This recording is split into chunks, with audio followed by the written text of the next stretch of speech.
Hi, thanks for joining me. My name is Gilly Thomas, and I'm delighted you're here to learn about wellness with somatic affective talk and touch. So, the philosophy behind somatic affective talk and touch is where we're going to start the journey today. And so, you have a bit of a foundation on that.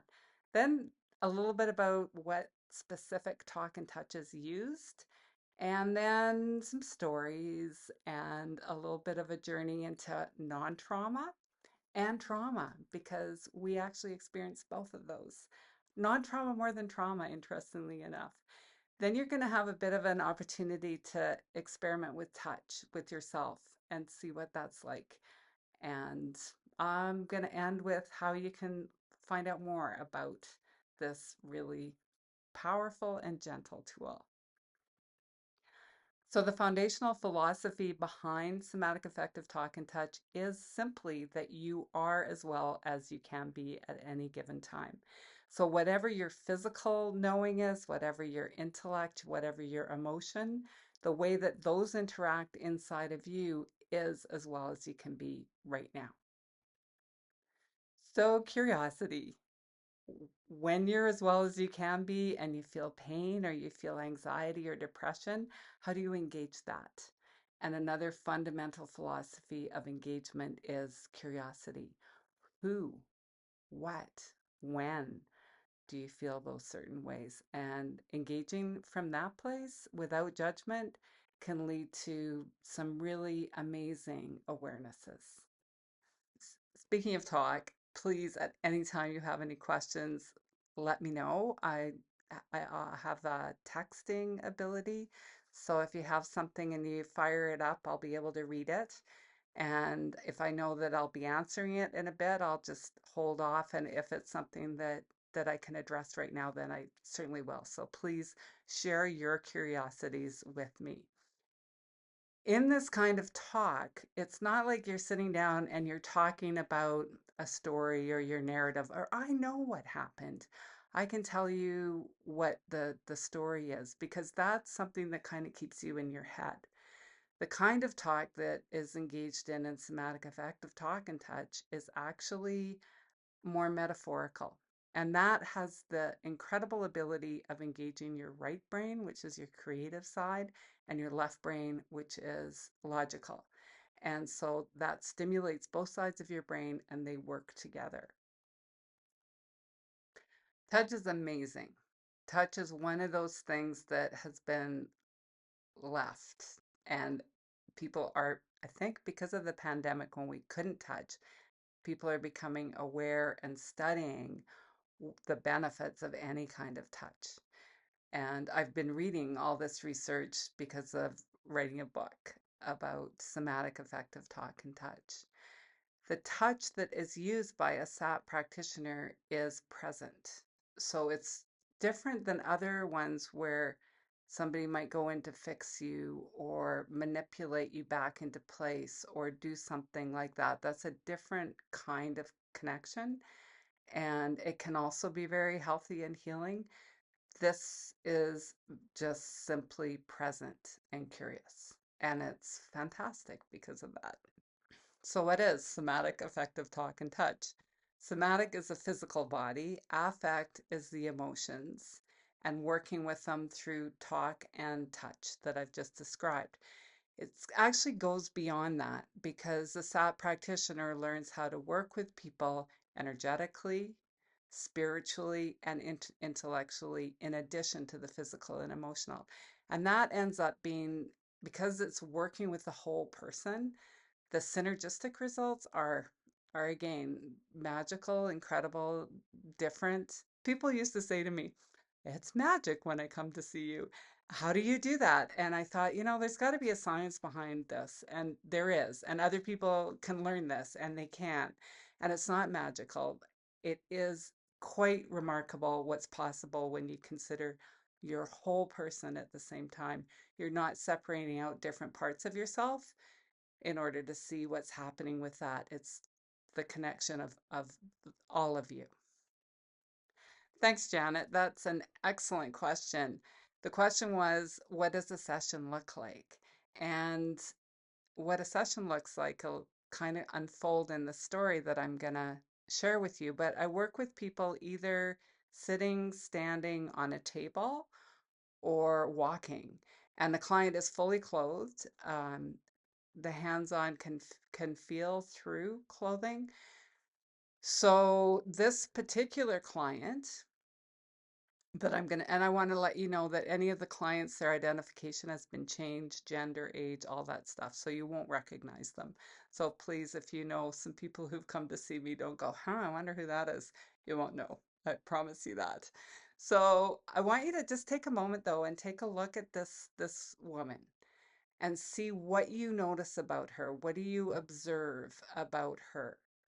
Some people have looked at this slide and said that she looks like she's tense, like there's tension in her shoulder and her neck, and her mouth is downturned. Um, her eyes are dark. She looks like she has a suppressed joy, which so everybody has a perspective, and when you look at her from your perspective, you're going to see something that's different from your neighbor. So just take a moment and go, huh, what do I really notice about this woman? Normally I do this live, so that's where I got a lot of feedback from people. And this is recorded, so it's slightly different, although you can give me your questions. So this particular person chose to lay on the table. And very quickly, she went into her heart space. My hands were underneath her back, holding her shoulder blades and her heart space. And everyone's different. Everyone experiences their inner scape in a very different way. Some people it's visual, some people it's auditory, some people they can smell things, some people it's sensations, other people it's very physical. So it's wherever the person's at is where the practitioner listens and leans into. For her, she went into her heart space and she was walking through a very dark, dark, dense forest. It was so dark that it was scary for her to even move through it, move forward, but she was moving through it and moving to a different place. Suddenly, her whole body stopped, and I said, "Where are you?" And she said, "There's a clearing. There's an open clearing in this dark forest." What's in the clearing? There's a shack. There's a, it's really dilapidated, broken down. She started to tremble. Shack. So I could feel how afraid she was of the shack, and I was really curious about what was in it. So I asked her, "What would you need to approach the shack?"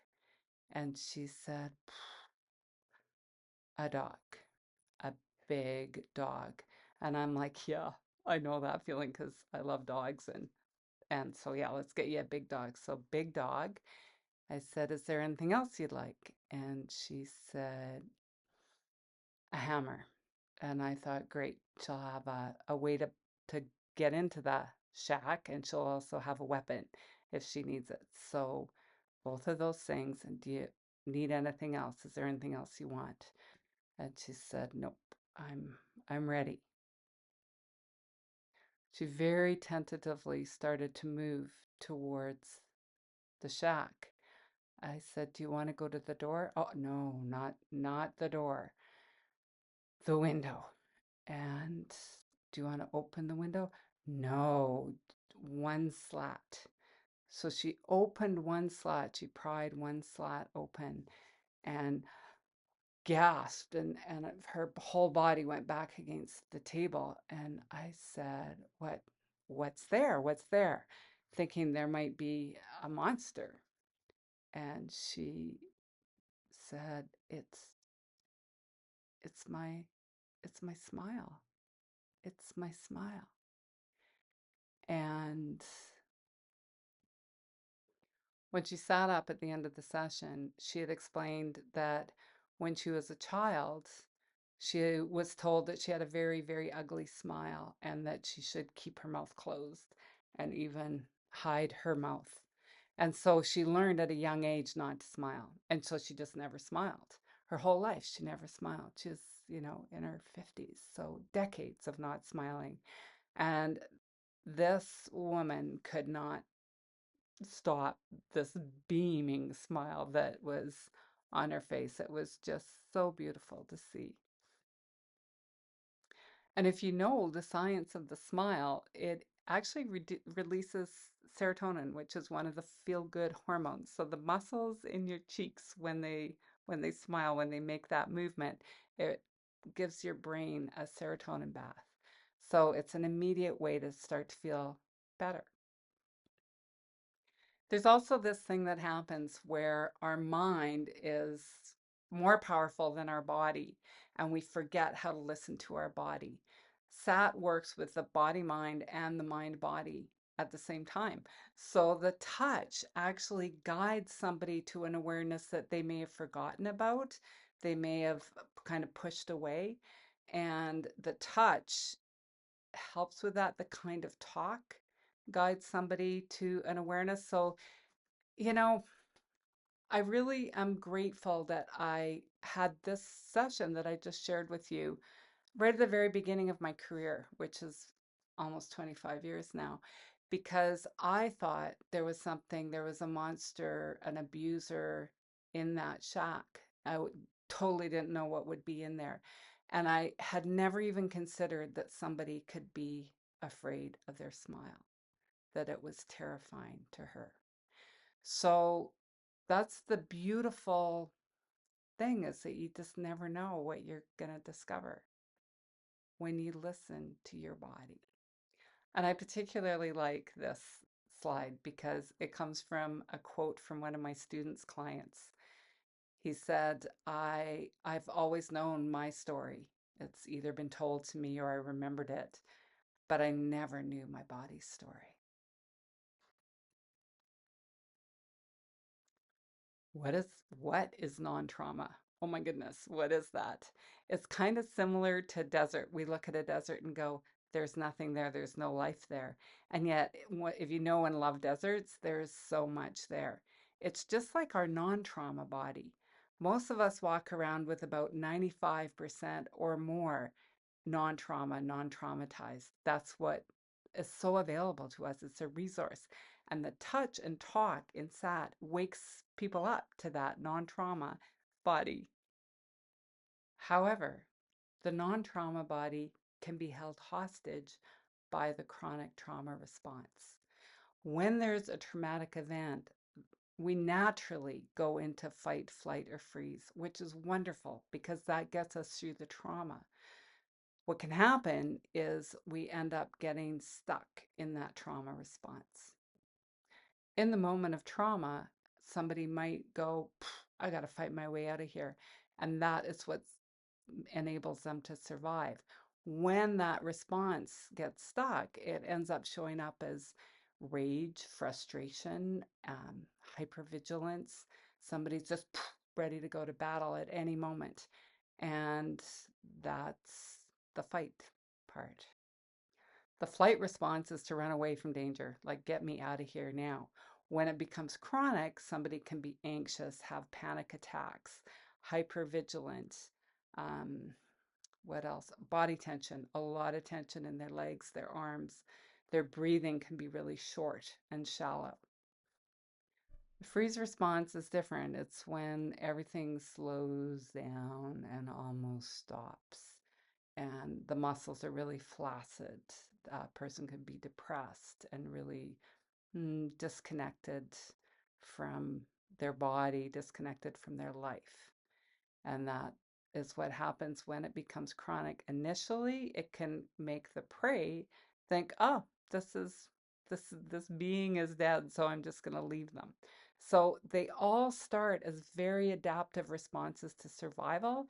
It's when it becomes a chronic trauma response, it ends up holding our non-trauma body hostage and not even being able to think of a different result other than having to run, fight, or just check out.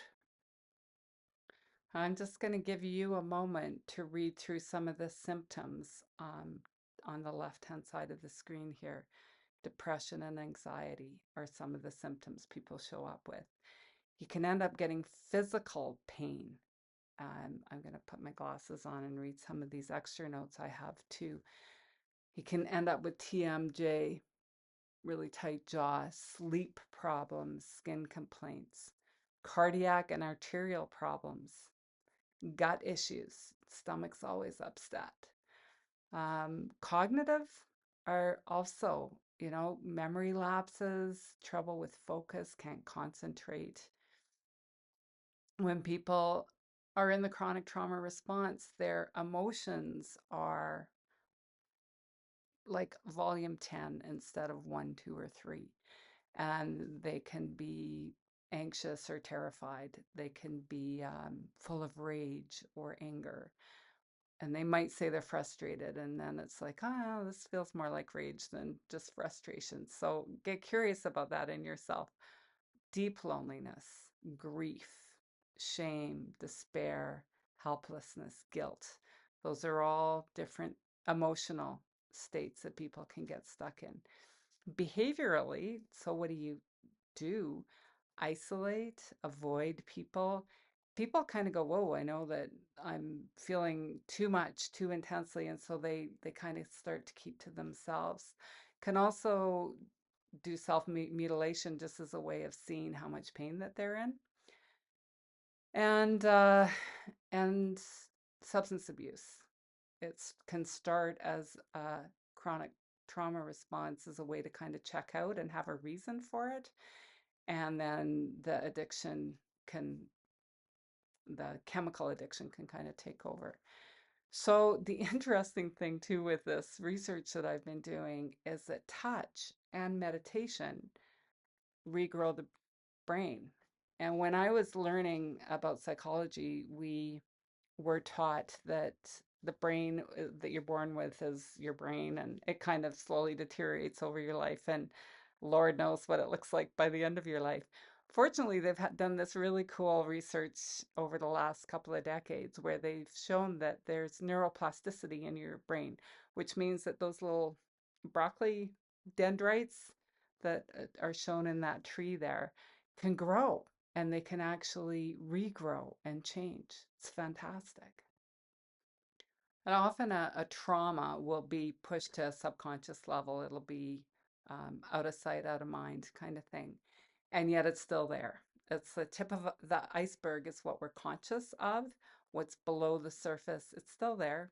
And more of ourselves we don't know than what we do know, which is to me kind of cool. It's like you can go on an exploration inside your own self and discover all these things that you never knew were there, trauma and non-trauma. And it's a fascinating journey. So an example of subconscious or unconscious manifestation is another story. So a guy came in and he'd been in a truck accident, and he was driving a truck and was sideswiped by um, by another vehicle. It was so bad that he ended up being, jaws of life came to pull him from the vehicle, and he spent months in hospital. They thought he was going to die, and then just a really long, slow, painful recovery. Fortunately, he got great help, really good physical therapy, had some good physio, kinesiology.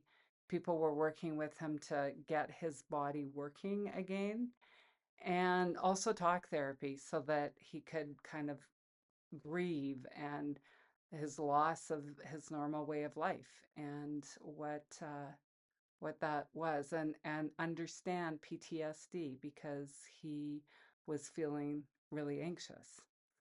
But something wasn't quite complete.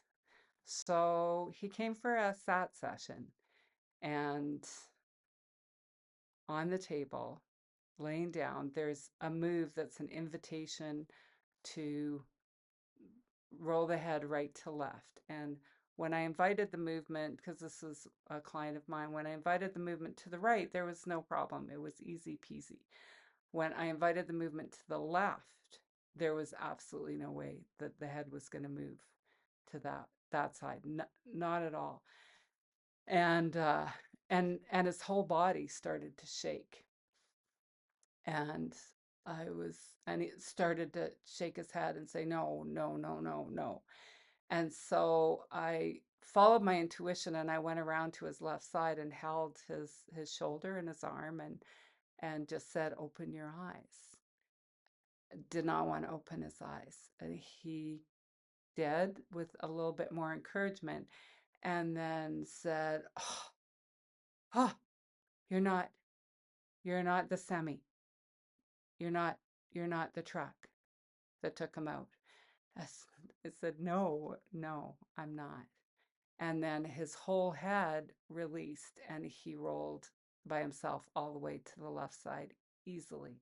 No physical restriction, nothing. And that became something that was just an easy movement. And when he got up off the table, he said, you know what? I haven't been able to move my head to the left since the accident. It's just been frozen and stuck. Yeah, yeah, I get it. And so lovely that it's not anymore. One of the things that's unique about SAT is I think that anyone who works with people has empathy and compassion. And it's really natural to reach out when you feel empathetic and compassionate. Different people have different levels of empathy. It's just kind of the way that we roll. The thing with a SAD practitioner is they're also practicing self-compassion and self-empathy so that they're taking care of themselves as they're taking care of the client. And so there's a beautiful circle that happens so that when somebody is feeling like they're sharing something that's really tragic or traumatic in their life, one of the things that some clients do is that they try to protect the practitioner. They don't want to hurt them because they feel so much pain from an event. They're just like, oh, I don't want this to hurt you. And the beautiful thing about being a SAT practitioner is because you're practicing self-care all the time, physically, emotionally, energetically, intellectually, you actually are in a place where you don't take on the person's pain. You might feel it, and it becomes a tool or a way of working with them rather than something that is depleting or can lead to burnout. And so, how does that happen? It's a process that's interpersonal mindfulness, it's meditative practice where the person's aware of themselves and they're also aware of their client. And being in that state actually also helps the client be in that state and go to a different place to have a perspective of their trauma or non-trauma self. And that's part of the healing. I just had a great question from Gary here, and Gary asked how that would benefit a massage therapist. And people come in to see massage therapists and they're like, fix me and get that tension and that pain out of my body. And I'll talk to massage therapists and they'll be in pain in their arms and their hands because they're putting so much effort into trying to do that for their client. The sad touch is really different because it's gentle. Sometimes there's more pressure, seldom. And because there's that shuttling that happens, there's an ability to take care of yourself. So if you're feeling pain, you actually back off so that you're in a place of comfort yourself. That translates to the client. And how that would benefit massage therapists is if you're starting to feel like you're getting tense or in pain, then you can take a different way and a different approach of working with somebody physically. If you're like, I'm a massage therapist and I can't go into the emotional and energetic realm, I'm not allowed to. I've heard that too. SAT also teaches you how to work in a way that you can integrate it into your practice. So you do massage and you do it a little differently. You do it in a way where you're still connecting with the intellectual, the physical, emotional, energetic, and spiritual, maybe just through touch, maybe not through talk, but the talk happens in a different way inside of you. Well, we're just going to take a couple of minutes here so that you can have a bit of an experience of this yourself. And so I'm going to invite you to get yourself comfortable, find your feet on the floor. If you're sitting, make sure that you're sitting comfortably. You might be lying down, you might be standing. Whatever position you're in, just make sure that you feel like your feet are supporting you. All right. And then see if it's easier for you to go into your inner awareness with your eyes open or your eyes closed, because it's different for everybody. And what you're going to do is just follow your breath.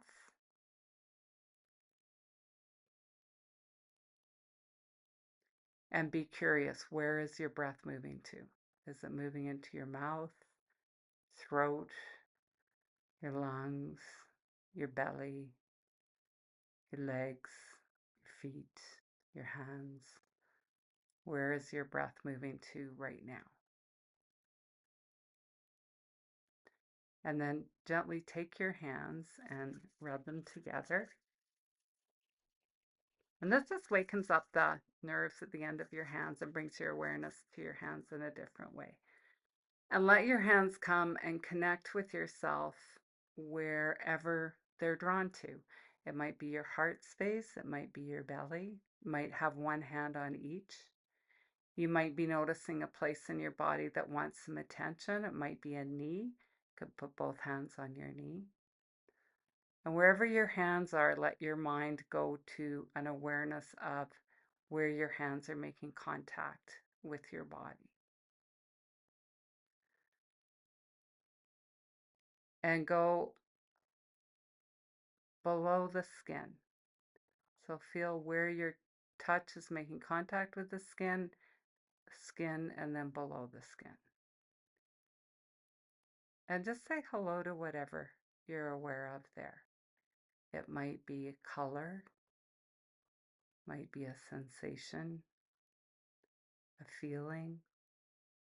Whatever's there, just say hello.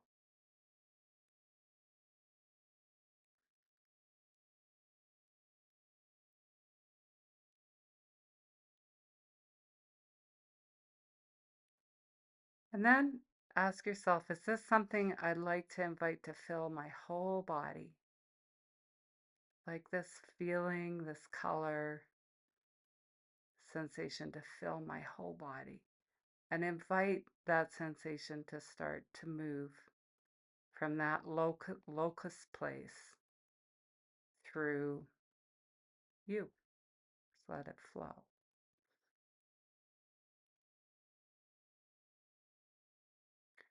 If it's something that you're like, I'd really like to invite it out of me, then again, bring your awareness to that place and just with your out breath, breathe it out.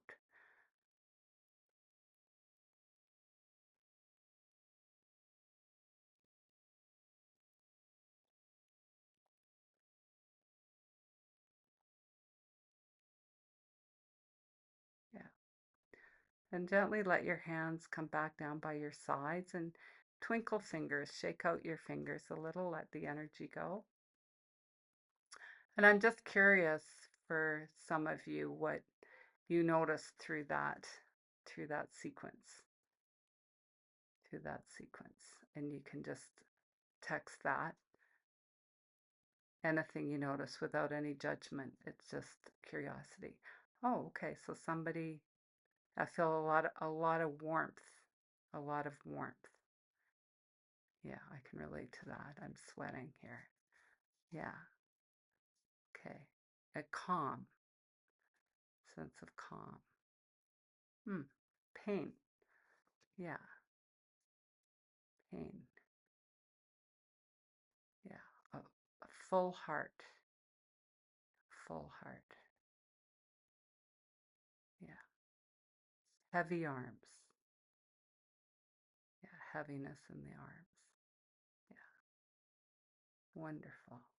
So lots of different realizations, and that can change from time to time. I really invite you to play with this and get in touch with yourself in the way of just pausing. That was like probably 2 minutes, maybe three, and connecting with yourself in that different way means that you'll move through the world differently. All right. Now this one you might do if you've got somebody that you're watching this with, or you could do this with oh sorry, this is connecting with self.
So if you're curious about this, somatic affective talk and touch, it's perfect timing because the next intake is this September.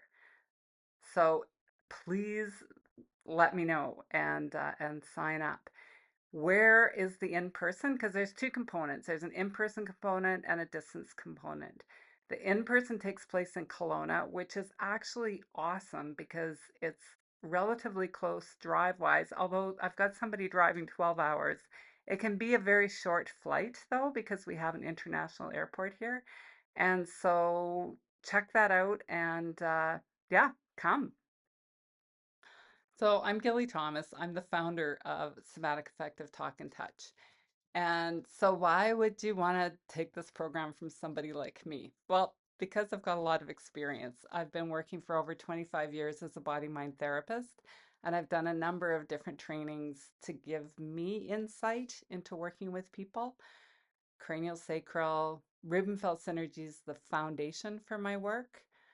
Psychodrama, Gestalt therapy, different ways of working with the physical, emotional, energetic, spiritual, and intellectually understanding, bringing the mind in to work with the person. So I got to a point where somebody said to me, I really want to do what you do. Can you teach me? And I went, oh my goodness, what do I even do anymore? And I started to think, well, I do something different from all of those things and called it Somatic Affective Talk and Touch. And my first students kind of dove in with me because I said, I have no idea if I'm actually going to be able to teach this or what's going to happen. And what I can say with great assurance now is the program's excellent. It's good, it's solid. So, yes. Now, there are two streams in the training program. One is for people who are already professionals and they're wellness practitioners and they want to add more to their toolbox. The other stream is for people who just want support to increase their own awareness, their own self-awareness, so they have more choice in their own life journey. This is a testimonial from one of my students, Susan. She says, I was drawn to SAT after going through a traumatic experience and left in pain, even though physically I was fine. I didn't understand what was going on with my body because she was in a lot of physical pain. The training has taught me how to view the world differently and how to alleviate my own pain. Yeah. And then she goes on to say some lovely things about me, but I thought that was profound. Yeah. And delighted that, it's about learning how to listen to yourself and make different choices in your own life. So you might be a practitioner who works with somebody physically, with the physical body. Or you might be somebody who's does more talk. And you have that sense, no matter where you're coming from, that there's something that's missing. If you work with the body, you might go, geez, I really wish there was some simple tools that I could use to bridge that gap and bring language into it. Not in the way of talking about, oh, this is what happened and this is what I know, but about really bringing the mind and words to the person's body. It's incredible. Or if you work with somebody and talk and you're like, geez, I feel like this is something that's somatic is happening in the body. And I don't know how to connect with that through touch. There are some programs that teach somatic experiencing where you can guide the person's mind to a place in their physical body. This use of touch is really a lovely way of guiding somebody and supporting them to arrive somewhere in themselves that can be difficult to go, even if they're guided with words to go there. So for either of those groups, it can be a really incredible training. It also reduces burnout because of that whole self-care element or self-compassion element. You get to consider yourself big time when you do this work because it's interesting. I have a psychologist who's taking the training and she said, we're really focused on the client all the time. And it's so different to focus on ourselves. And yet you're the tool that your whole being is there to help bridge something different for your client. So self-awareness for yourself is so key too. So ultimately, somatic affective talk and touch really is about people settling into themselves in whatever state they're in, kind of an deep acceptance and deep settling in. And I love this image because the cat's just hanging out. And so my question is what if your next career could be something that is really relaxing and so interesting at the same time because cats are just curious and that's part of their life. And it's a big cat, so you can be big curious. Okay, just had a great question here from Amy. She's wondering where she'd find out more information about Somatic Affective Talk and Touch program. And this gives you that information. The website is satt.ca. The all of the social media handles are at Somatic, Affective, Talk, and Touch, and you have to write out the whole shoot and match, but there she is. And you can send me an email at admin@satt.ca. You're welcome to reach out with an email anytime. If you're interested, please look into it more. The next intake is just right around the corner in September, so this is perfect timing for you. It's fantastic. Thank you for joining me for this, and I hope you have a wonderful rest of your day. Ciao for now.